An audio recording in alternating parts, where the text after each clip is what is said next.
సికింద్రాబాద్లోని doctor Narayana college of hotel మేనేజ్మెంట్లో 100% job guarantee 966365 365.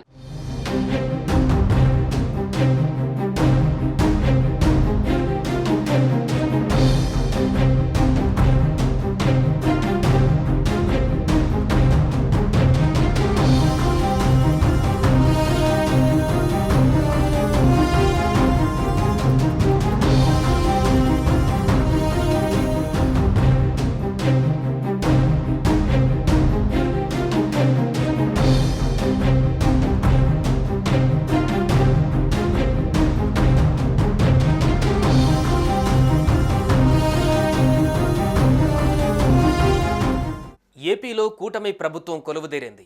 ఈ వారంలోనే అసెంబ్లీ సమావేశాలు నిర్వహించాలని చంద్రబాబు ప్రభుత్వం భావిస్తోంది. ఈ నెల 18న ఏపీ కేబినెట్ సమావేశం, 19న ఏపీ అసెంబ్లీ సమావేశాలు జరగనున్నట్లుగా తెలుస్తోంది. ఇక కీలకమైన ఏపీ అసెంబ్లీ స్పీకర్ పదవిని ఎవరికి ఇస్తారనే చర్చ జోరుగా జరుగుతోంది. అలాగే డిప్యూటీ స్పీకర్ పదవిని జనసేనకు కేటాయిస్తారంటూ వార్తలు వినిపిస్తున్నాయి. అయితే స్పీకర్ పదవిపై సీఎం చంద్రబాబు దాదాపుగా క్లారిటీ వచ్చినట్లుగా తెలుస్తోంది. ఏపీ మంత్రివర్గ కూర్పు పూర్తయినా ఇంకా శాసనసభ స్పీకర్, డిప్యూటీ స్పీకర్ల ఎన్నిక జరగలేదు.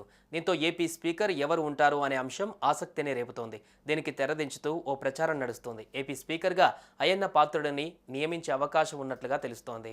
డిప్యూటీ స్పీకర్ కోసం జనసేన నుంచి లోకం మాధవి పేరును పరిశీలిస్తున్నట్టుగా ప్రచారం జరుగుతోంది. ఇక చీఫ్ విప్గా ధూళిపాల నరేంద్రకు అవకాశం ఇస్తారని ప్రచారం జరుగుతోంది.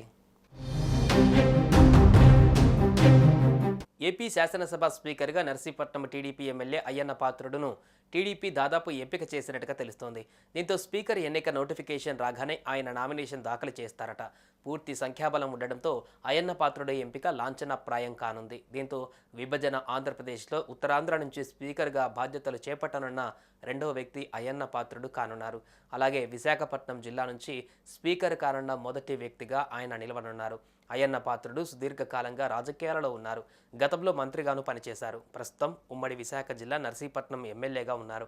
2019లో వైసీపీ స్పీకర్ పదవిని బీసీ సామాజిక వర్గానికి కేటాయించగా ప్రస్తుతం తెలుగుదేశం ప్రభుత్వం కూడా బీసీ సామాజిక వర్గానికే ఆ పదవిని కేటాయించింది. మరోవైపు ఉమ్మడి విశాఖపట్నం జిల్లా నుంచి ఇప్పటి వరకు ఎవరూ స్పీకర్ కాలేదు. తొలిసారిగా అయ్యన్న పాత్రుడు ఆ బాధ్యతలు స్వీకరించే వ్యక్తిగా నిలవనున్నారు. అయితే దీనిపై పార్టీ నుంచి అధికారిక ప్రకటన రావాల్సి ఉంది.